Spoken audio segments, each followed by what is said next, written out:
Greetings, brothers and sisters. This is Contra Mama, and welcome to my studio. One of the most commonly asked questions is, when you're a neophyte to the left-hand path, where do I start? And unfortunately, I have been there. You will, when you ask questions like that, you will get a variety of answers that usually go with one of these three things. You will get some kind of cryptic answer that you just don't understand. You will be told, use your intuition. Or, number three, reach out to the entity that you wish to make contact with and ask them how to proceed. Well, when you're just beginning and you may not trust your intuition, it's very easy to feel like you've been tossed out into left field somewhere without an instruction manual. Okay? And I understand your frustration because I have totally been there. But where to get started? It is the answer that no one wants to hear, and that answer really and truly is meditation. Meditation will help you in so many ways. So the easiest way to get into the meditation is to realize that as human beings, we do a lot throughout our regular day-to-day life that is meditative. Those boring humdrum tasks that everybody has to do, but nobody really wants to do them? Folding the laundry, washing the dishes, mowing the lawn. Those are all actually meditative activities. And like when you're mowing the lawn, you got to pay attention to what you're doing. You don't want to run over the cat or anything like that. But you are really free to let your mind wander. Now, if you drive long distances, I highly recommend that you do not let yourself slip into a meditative state. I realize how easy the road can lull you, and you're not really realizing you're not paying attention to your surroundings. But on the other hand, if you like to knit or crochet or paint, those can be very meditative activities. Another thing that we do that nobody really thinks about as a meditative activity, have you ever been just kind of like staring off into nowhere, maybe staring out the window? A lot of people call it daydreaming. I call it getting stuck, because sometimes people come up to talk to me and I can't pull my focus from whatever it is. And I'm consciously aware that I'm staring off at that spot over there, but I can't pull my gaze away. I call it getting stuck. That's actually another form of a meditative activity. The biggest problem people have with meditation is monkey mind. Now, monkey mind is where you are trying to clear all your thoughts and you're like picturing a blank slate, but your mind keeps going back to that conversation that you had with your mom at lunch, or the guy who cut you off on your way home, or, the kids, or, a conversation that you had, or a project that you want to begin. Okay. And that's what most practitioners call monkey mind. The only thing you can do when that happens is to acknowledge it. Oh, okay, there it is again, monkey mind, and put it to sleep. I acknowledge this thought and I'm not going to think about it anymore. Okay. A lot of people will say that the answer to monkey mind is to refocus on your breathing. And that's actually the best thing to do.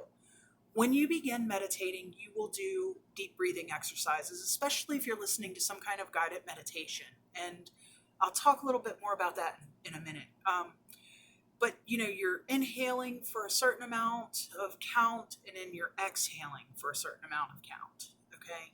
And that can be hard to maintain throughout the meditative process, because it kind of gives your mind something to latch onto, but it's also kind of hard to reestablish when you come back to it after a bout of monkey mind. Most people I know say that once you have finished with your deep breathing exercises that are designed to help you relax, to go back to your normal breathing pattern. Because if you go back to your normally established breathing pattern, when the bouts of monkey mind hit, it's easier to just go back to, okay, Inhale, exhale at whatever your normal rate is. And that allows you to more easily slip back into your meditative state. Something else a lot of people don't say, you don't have to close your eyes. I had so much problems with that when I was really beginning to reestablish a meditation practice. For me personally, it was easier to find an object across the room and kind of gaze at that object. You could put the sigil of your entity, or it can be a poster with a scene that you like, a beautiful mountain home, or a little lawn chair on the beach, or put one of those fire log things on your TV set, like where people look at Christmas with the crackling fire. That'll give you something that you can focus on. So if you feel like you need to have your eyes open, you can open them and you can focus on that. Positions. You don't have to sit cross-legged on the floor. Believe me, I'm getting old. My knees ain't what they used to be. It is hard for me to get up and down off the floor. But I can find a chair that I can sit up straight and plant my feet on the floor while I'm sitting in. Now, if you're like me and you tend to slouch, that is something that you are going to have to work on. You are going to have to work on your posture. When your upper body posture is better, you can breathe easier. Sitting in a chair is not the only way to go. Some people find it easier to sit on the side of their bed. Some people find it easier to relax if they are reclining or even lying down on their bed. The biggest thing with reclining or lying down is you need to train your brain to not fall asleep while you are attempting to meditate. So make sure you establish an end of meditation routine so that it signals to your brain, okay, time for meditation is over. Get up, stretch, walk around your room, go to the bathroom, something that you can use as a signal to your brain that meditation time is over.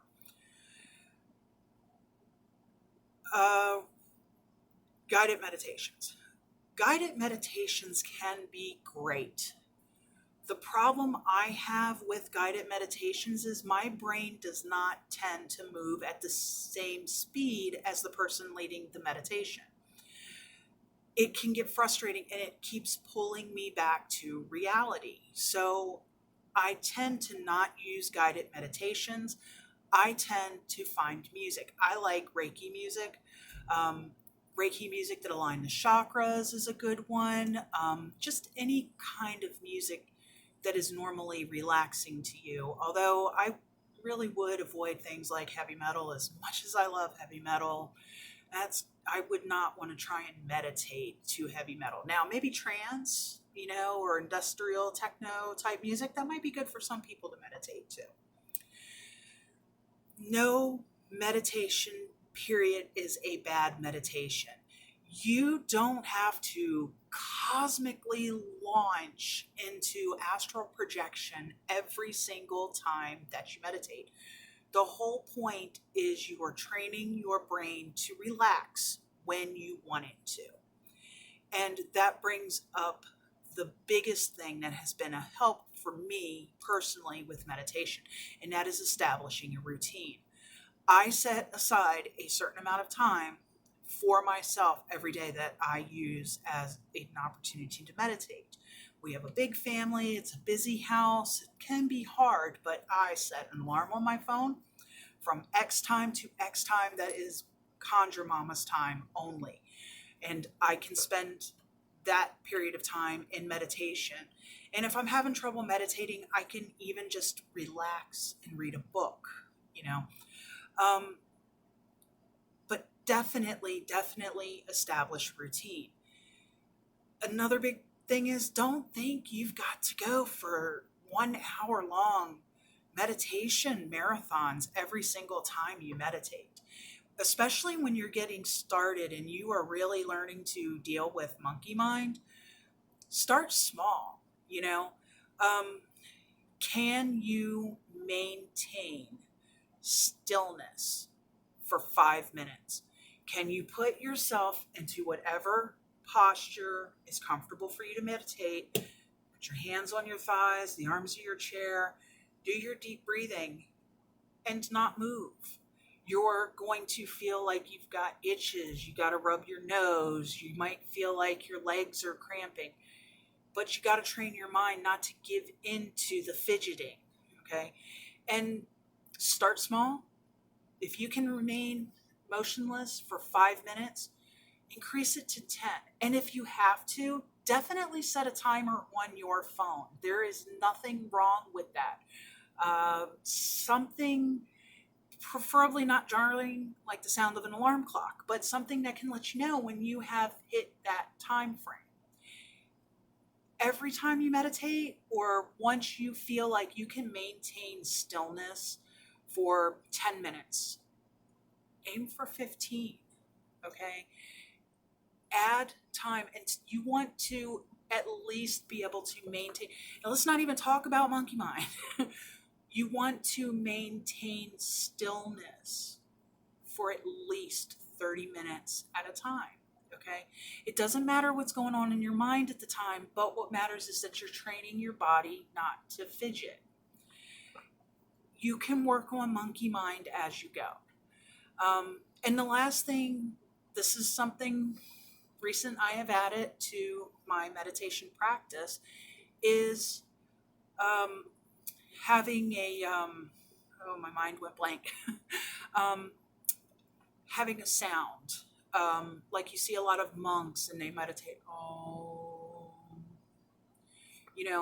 the vibration is what you're looking for, and it doesn't matter what the sound is that you're making. You can say your name, you can say the name of an entity that you're working with, and the easiest way I find is a deep breath in and then vibrate the name out. Once you deep breath in and vibrate the name out, and a mantra, that's it. It really gives your conscious mind something to hold on to. And it can be, the word can be a nonsense word, it can be a short sound, it can be a name, or even an affirmation if you want to go that far. But yeah, the benefits of meditation is you will be able to control your brain just a little better. You will be able to slip into a relaxed state. And when you are in that relaxed state, it opens the door for communication with whatever entity you're working with. It doesn't matter whether you are working with a Luciferian left-hand path entity, or whether you're working with the archangels, or you're working with some of the pagan deities. Meditation will help facilitate that communication. Well, that's all I got to say about meditation for now. I hope you learned something from it, and have a very, very blessed day.